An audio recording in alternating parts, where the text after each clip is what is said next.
For the second day in a row, Democrats have blocked an important piece of legislation, the emergency relief package that would have provided aid to businesses and American families. And they did it because they wanted to take advantage of the desperation of the American people. And I wish I were exaggerating. I wish that was my opinion. It's what they have basically said.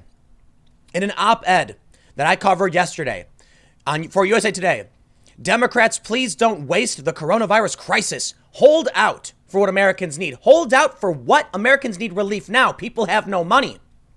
Apparently, a Democrat spoke to Pelosi and said, wait, now's our chance to reshape things in our vision. And I covered that yesterday.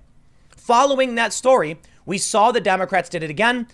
But the extent to which they have stabbed us in the back is so much worse than I realized at the time of filming that video. 1,400 pages, I kid you not, that the Democrats are trying to put forward in their own bill. I couldn't read it if I wanted to. Who has time to read 1,400 pages? I'd imagine right now, as people are desperately rushing full speed to get something done to kickstart the economy and make sure families have food, can pay for medicine, can get the supplies they need, I'm sure the last thing they're thinking is, let me read an extended novel. You know what, man?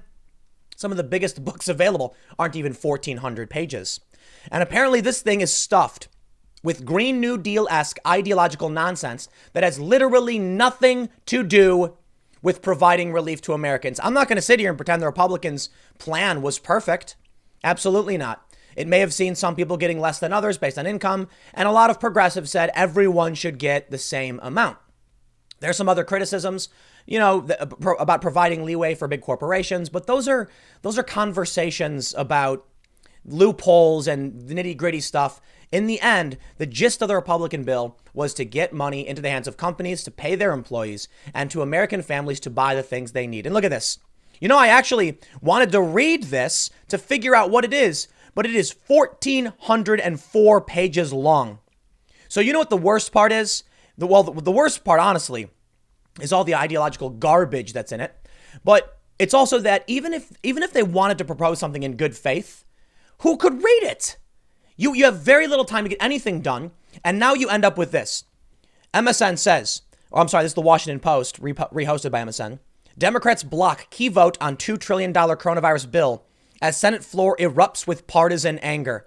Partisan anger. I love it, man.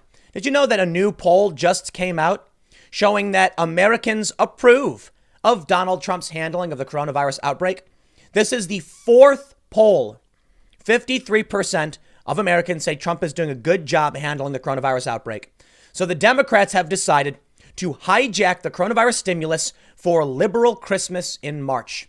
This is what I love about both the media and the Democrats as of today. Look at this. Democrats, please don't waste this crisis. Hold out. Democrats should leverage Republican desperation to ensure any coronavirus bailout protects workers. Well, first of all, I understand that for a news outlet, these two different pieces don't reflect the paper itself, but it is a bit confusing when USA Today runs two different op-eds. One demanding Democrats hold us, the American people, hostage for their political agenda. That's what they're saying. Make no mistake. When this article says Republicans are desperate, they're not talking about Republicans. They're talking about you. You're desperate. And you know that when you've got no food, you can't pay your bills, you will do anything, right? That's why they wanted to shove a 1,400-page bill down your throat. That is a knife in the back of the desperate American worker. I'm sorry. I am livid. Seeing this was shocking. USA Today opinion. James S. Robbins says, you never let a serious crisis go to waste, as Rahm's rule says. Never was there a more concise summary of both the promise and dysfunction of American politics. Every time the country faces a crisis, real or perceived, there's a rush in Congress to pass massive bills that go far beyond responding to the matter at hand. These phone book sized, if I can use an anachronism, I love it, emergency acts are too long and detailed for any legislator to read and fully comprehend. But you can bet they're stuffed with gimmicks, giveaways, sweetheart deals, and ill-advised policies with no bearing on the crisis itself. And I was warning about this, that the government was going to try and gain as much power as they could. No, we've seen it. The Department of Justice wants the ability to indefinitely detain people amid ongoing emergencies. Nah, I'm not interested in playing that games. Worse still are the Democrats who hijacked a negotiated bill, and worse still is the media that is trying to cover for them. It's gross. Partisan bickering. Please spare me. The latest example is the newly introduced House version, the Take Responsibility for Workers and Families Act, intended to afford stimulus and stability in the face of the economic crisis fomented by COVID-19. The bill may provide some form of succor to the economy, but in the words of Majority Whip James Clyburn, the crisis is also, quote, a tremendous opportunity to restructure things to fit our vision. In other words, coronavirus gives good cover to impose progressive requirements on stricken businesses and a society eager to see government simply act and fast. That's right. Within this bill are a bunch of weird Green New Deal-esque identity politics garbage provisions that would require companies to do things that literally make no sense. They said, their simple way of phrasing it, and I see this lie repeated all across Facebook, and now I've just completely had it with these people. They're saying the Republican bill was a slush fund. It would allow these corporations to spend money, not report it, and do all these other things, blah, blah, blah. You're talking about loopholes. Yet no one intends for loopholes to be exploited. When we err on the side of holding back on restrictions, you get loopholes. Do you want to sit down and try and go through every single possible loophole? That'll take forever. What the Democrats have done is used that as an excuse to inject dogmatic ideology because businesses are scared and suffering. This is disgusting. Liberal special interests. So this is interesting. The bill I looked at is 1,400 pages, but apparently he says this one's 1,119. It's a Christmas in March for liberal special interests. It imposes racial and gender pay equity provisions, diversity on corporate boards, increased use of minority-owned banks by federal offices, and a grab bag of other diversity-themed requirements. It increases the collective bargaining power for unions and cancels all of the debt owed by the U.S. Postal Service to the U.S. Treasury. What does that have to do with what's going on? For the global warming crowd, there are increased fuel emission standards and required carbon offsets for airlines, plus tax credits for alternative energy programs. For the kids, there is a provision for student loan payment deferment, and for the education bureaucrats who overcharged them a $9.5 billion giveaway to colleges and universities. It gives $100 million to juvenile justice programs and suspends various aspects of enforcement of immigration laws. First, I'll be fair. If you want to give cash in a stimulus to schools, so be it. Because I think now is not the time for partisan ideological bickering. Schools are a functioning part of our economy. Many people work at schools and universities. And if we're going to give a bailout to Boeing, we need to make sure that any aspect of our economy is going to keep flowing properly. That I'm okay with. I'm not okay with them injecting dogma and psychotic whatever into it. So now the bill is blocked again, and they're going to blame the Republicans. And I'm sorry, it's just not true. The Republicans could come forward with a crappy bill. Fine. It's called an emergency. This is knifing the Americans in the back. It's holding them hostage while they're pleading desperately for help. Perhaps the most troubling sections of the bill are under the rubric American Coronavirus Election Safety, Security, or Access Act. This section would impose requirements on states for early voting, voting by mail, required mailing of absentee ballots to everyone, ballot harvesting, i.e. having third parties deliver absentee ballots, online voter registration, which is extremely insecure, same-day registration, and other practices which undermine confidence in the integrity of the ballot. In these days of increasing threats to election security, we should be moving rapidly back to in-person paper ballots, but this bill would be a radical step in the wrong direction. I don't care. I literally don't care about election security. Why is there election security provisions inside a bill that's supposed to get cash to the hands of Americans? You can't explain that because there is no explanation. It's Democrats saying, you know what? We know we lost. We know we're going down in flames, but screw it. Let's burn the whole place down and force them. They're going to hold you all hostage because they know you're not going to vote for them in November. They know Trump is going to crush Joe Biden in November. So they said, you know what? Fine. We've got all of you and you can't do anything about it. That's what they're doing. Why? Because they need 60 votes in the Senate to pass this. So they are going to try and squeeze you out as they go down in flames. It is hard quickly to root out whatever other aspects of this bill bear no relationship to COVID-19. But to its backers, that is the point. We can't really know what's in it until they pass it. To paraphrase Speaker Pelosi on another such memorable occasion, the politics of the Democratic proposal are not hard to figure. Democrats are concerned the coronavirus crisis could be a 9/11 moment. For President Trump, that people might put aside partisanship for a moment to rally around a leader trying his best to help the country cope. Well, I'll tell you what, if you wanted to bolster Donald Trump and the Republicans' approval rating, this is exactly how you do it. Non-stop. Over the past several years, the Democrats have just been self-immolating, and I can't figure out why, unless it's on purpose. I really don't know, but perhaps they are just so insanely inept. And now I can only conclude they've seen the future. They've looked into, they've scried into the looking glass, and they've seen that they will be absolutely destroyed, that everything they've done has failed. The investigations have failed. Impeachment has failed. And because they wasted time on impeachment, we were delayed on the coronavirus response. You can blame Trump all you want, but come on. The Democrats could have been on this too. It's not just Trump who's in the government. We have three branches. And where was Congress when the outbreak was happening? Impeaching Trump. Trump started a coronavirus task force. Now here we are trying to push through this bill, and this is what we get. That's what you get with the Democrats, and they know it. The story goes on. Bipartisanship derailed. In fact, a more bipartisan stimulus measure had been negotiated over several days in the Senate and was headed towards a key procedural vote when it was stopped dead Sunday at Pelosi's urging and Senate Minority Leader Chuck Schumer's obeisance. President Trump criticized the New York Times for allegedly giving the Democrats cover on stopping progress by running three successive headlines about the impasse in the Senate. The first two correctly blaming Democrats and the third shifting the blame to be, you know what, man? I seriously hope you share this. I seriously do. I want to show you what leftist media is trying to claim. Nancy Pelosi proposed her own bill. It's about giving Democrats more leverage in negotiations. Nowhere do they point out. You know what, man? I don't care what the Democrats want. I don't care if what they're saying actually even makes sense. I don't. You know why? Because now is not the time to put a pause on an emergency relief package to companies and people. Guess what? Big corporations are going to get a ton of money. You know why? Because they have employees they need to pay. Because they have infrastructure they need to maintain. We need to keep the economy going. Vox the other day wrote a story about how the Great Depression, the stimulus during the Great Depression was not enough. And so it made the depression limp on slowly. And if they just came in swiftly with a big relief package, the government could have restored confidence and started the economic machine churning again. That's what Vox wrote yesterday. They were talking with a guy from Moody's Analytics today.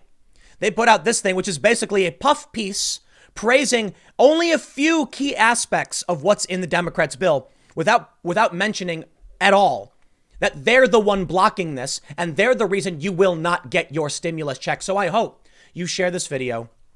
I often, ask for your support in doing so. You don't have to. But I assure you there's going to be a lot of people who are just dumbfounded as to why this is being blocked. And I've seen the comments from people on Facebook. The Republicans are trying to give away corporate, a slush fund for corporations. That doesn't mean anything. Literally means nothing. If a guy walked up to you and said, here's $1,000, the Democrats walked up and smacked it out of his hand. And that's where we are right now. Let's go back to the other story. They say, the Democrats seek to feed Republicans a crisis response bill packed with poison pills, placing them in a no-win situation. Either they go along with this nonsense, handing the bill to Trump to sign, or if Republicans push back, it leads to another round of chest beating and blame coming from Democrats and the media. And the markets continue to collapse. That's what I think they want. I think they want the market to burn down because they're hoping it stops Trump. That's really what I think it is. But this attempt to either humiliate or hamstring the president is so bold, so obvious, so opportunistic, and so reckless in this time of crisis that it can hardly succeed. Americans want to see bipartisanship, they want strong leadership, and they want the cure to the crisis to not be worse than the disease. Playing political games as many people watch their jobs vanish, their businesses collapse, and their life savings evaporate while they sit in quarantine and as others sicken and die is not just bad politics for Democrats, it is simply bad for everyone. And I am convinced they don't care because this is their opinion. I want you to see this article where this guy, Stephen Strauss, says, do it. It's like the emperor, do it. Burn down everything. That's right. Republicans are desperate, not the American people. Let me ask you a question. In this op-ed, he says, Republican desperation. Why are the Republicans desperate? Is it because they know that their constituents are suffering? Do you think Trump is concerned about losing to Joe Biden at this point? According to CBS, Donald Trump's approval rating is above water. I don't think the Republicans are worried about re-election. I mean, some of them are. Of course they are. They always are. But I don't think the issue right now is whether or not they're going to be re-elected. Some of these senators aren't up for re-election, and Trump is crushing the polls. I think the real desperation we're seeing from Republicans is that the economy is screeching to a halt. What people don't seem to understand, and I love it because Vox wrote this yesterday. The left wing, I'm saying Vox, V-O-X, mind you.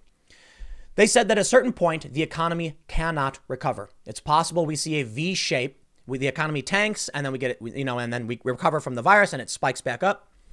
But what I was explaining yesterday on the podcast we were doing is, listen, if I shut down my restaurant for 2 months, some of my employees are going to move on. They can't stay in the city with no food. They'll move back home to the suburbs or to wherever, their hometown, or they'll just leave Manhattan because it's too dense, too crowded, not enough supplies and nowhere to work. And man, if we're being locked down, who wants to be locked down in a tiny 300 square foot room? A lot of people don't. So they'll leave. And once they do, those ties become severed and the businesses can't come back.